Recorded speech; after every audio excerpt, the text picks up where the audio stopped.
दरभंगा के डीएम राजीव रोशन एवं सदर एसडीओ स्पर्श गुप्ता 10 फरवरी को हुए नरसंहार घटने में आज घटनास्थल पर पहुंचे। जी हां, पीड़ित परिवार से मिलकर संवेदना व्यक्त की गई तथा वास्तुस्थिति की जानकारी ली गई।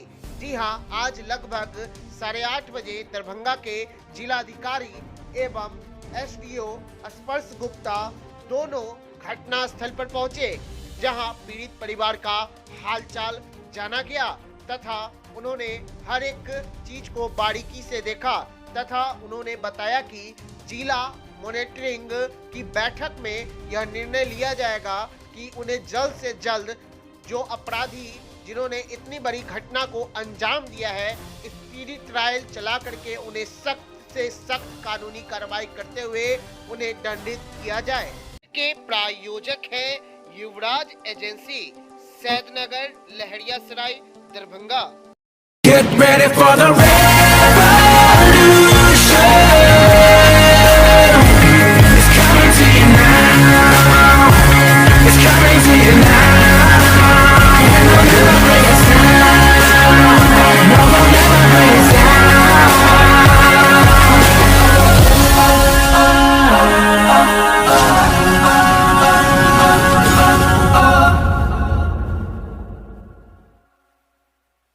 क्या आप अभी भी हैं अपने दांतों के परेशानियों से परेशान? तो आज ही जाएं ग्रेस डेंटल केयर, बढ़ई टोला, कठलवाड़ी, दरभंगा। यहाँ आपको मिलेगा आपके दांतों के परेशानियों का हल डॉक्टर देवेंद्र कुमार के द्वारा। ग्रेस डेंटल केयर, बढ़ई टोला, कठलवाड़ी, दरभंगा लेकर आया है अत्याधुनिक तकनीकी मशीनें, जिससे अब आपके दांत रहेंगे हमेशा स्वस्थ।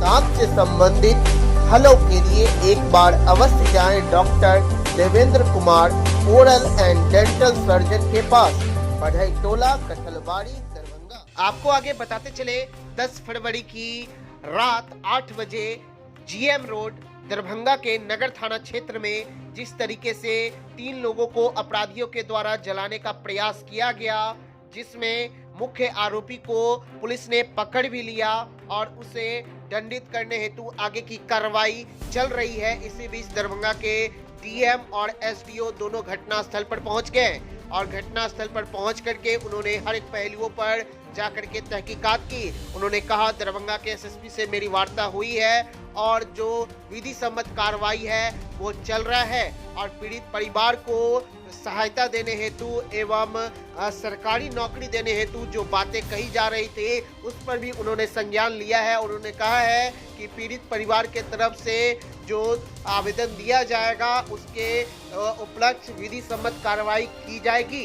आगे देखिए दरभंगा के डीएम ने क्या कुछ कहा है इस मामले को लेकर के।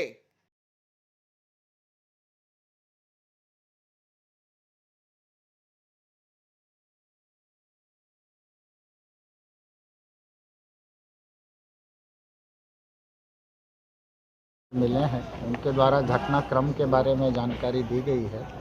इस संदर्भ में एसएसपी साहब से भी मेरी बात हुई है। त्वरित अनुसंधान करते हुए शीघ्र इस मामले का निष्पादन हो, ये बहुत ज़रूरी है।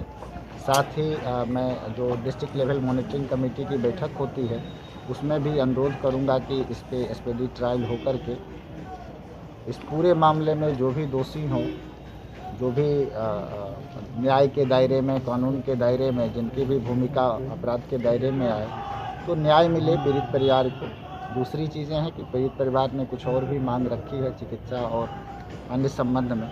उनके द्वारा ज्ञापन प्राप्त होने के बाद जो भी नियम संगत होगा, जो भी कानून के दायरे में सही होगा, तो हम लोग प्रयास करेंगे कि वो सारी चीज़ें हम लोग करने का कोशिश करें। मुख्य रूप से उन्होंने जिस तरह की घटना के बारे में आपको विस्तृत रूप से जानकारी दी है उस संबंधित क्या कहना चाहेंगे? घटना तो अनुसंधान के दायरे में है। जो भी घटना होगी और घटना का जो भी जल्दी से जल्दी अन्वेषण हो जाए, अन्वेषण होकर के पूरे घटना में जो भी दोषी हों उन पर शीघ्र कार्रवाई हो, ये ज़रूरी है। पूरे घटनाक्रम जो है एक मानवता के लिए, एक समाज के लिए एक खराब दृष्टांत। इस प्रकार का जो घटनाक्रम है उसमें ये लगता है कि मिथिला के लिए इस प्रकार की चीज़ें हम लोग, अगर समाज संवेदनशील हो, समाज सारी चीज़ों को समझे, जागरूक रहे, तो ये सब चीज़ें प्रिवेंट की जा सकती हैं, इससे बचा जा सकता है। सर, एक चीज़ दरभंगा में लगातार हो रहा है कि एक ही ज़मीन को दो लोग रजिस्टर करवा रहे हैं और ये राजस्व विभाग की तरफ से आराम से कर दिया जाता है। इसके ऊपर सर क्या करेंगे? देखिए, दो चीज़ें हैं इस संबंध में, जागरूकता की भी ज़रूरत है और कानून के पहल की भी ज़रूरत है। जब भी ज़मीन किसी के नाम से होता है, उसके लिए दस्तावेज होते हैं। उसके मामले में जब उसका रजिस्ट्री हो जाता है, रजिस्ट्री के बाद फिर उसका दाखिल खारिज की प्रक्रिया होती है, उसके लिए पूरा का पूरा प्रक्रिया बना हुआ है, उसके आलोक में वो काम किया जाता है। सर, गिरोह जो है हूबहू पेपर तैयार कर लेता है?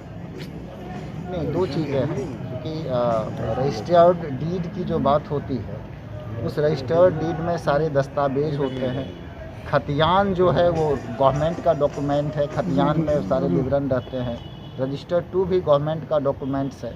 तो उन सारी चीज़ों को देखते हुए जो नियम है राजस्व विभाग का, उसके तहत इन चीज़ों को देखा जाना चाहिए। और सेकेंड, अगर कोई दोबारा बेच रहा है तो वो कहीं ना कहीं आपराधिक मामला भी है, फ्रॉड है, ठगी का मामला है। अगर मान लेते हैं कि एक आदमी है, उसने एक को दिया, तो किसी न किसी के पास तो वो ठगी कर रहा है। सर, तो ये मुख्य आरोपी की गिरफ्तारी हो गई है आज। पुलिस के लिए बड़ी सफलता की बात है कि मुख्य आरोपी की गिरफ्तारी हो चुकी है। ऐसी स्थिति के बाद जो पीड़ित परिवार है, उनको सबसे बड़ा डर है सुरक्षा की मांग करें। किस तरह की सुरक्षा उनको दी जाएगी? और ये स्वास्थ्य की बात करें, उनको जो उन्होंने बताया है, साथ ही साथ जो आर्थिक स्थिति की बात करें तो उनकी आर्थिक स्थिति बहुत ही खराब है। ऐसी स्थिति में किस तरह से उनको सभी तरह से मदद किया जाएगा? जैसे आपने बताया है कि सुरक्षा का, तो सुरक्षा ये प्रशासन की जिम्मेदारी है। जो भी परिवार है उसे इस प्रकार की कोई घटना नहीं हो, फर्दर कोई भी आपराधी तत्व इस प्रकार के कहीं भी किसी भी जगह इस प्रकार को घटना को अंजाम नहीं दे सके, इसके लिए हम लोग प्रयास करेंगे और इसके लिए व्यवस्था की जाएगी। जहाँ तक स्वास्थ्य का है, तो जो लोगों को स्वास्थ्य की ज़रूरत है, हम लोग डायरेक्शन देंगे कि उनको स्वास्थ्य का बेहतर इंतज़ाम हो, उनके देखभाल, उनका इलाज बेहतर तरीके से किया जाए। इसके लिए हम लोग प्रयास कर रहे हैं। सर, उन्होंने एक मांग अपनी जो रखी है नौकरी की, और भी कई तरह की मांगे आर्थिक स्थिति के दृष्टिकोण से, इसके लिए क्या क्या करेंगे सर? एक बार उनका ज्ञापन मिल जाता है, हम लोग देखेंगे कि कानून के दायरे में उनकी क्या मांग है और उस पर हम लोग क्या नियम संगत कर सकते हैं, उसके लिए हम लोग प्रयास मुख्यमंत्री महोदय को उससे भी नहीं, ये जो भी निर्णय होगा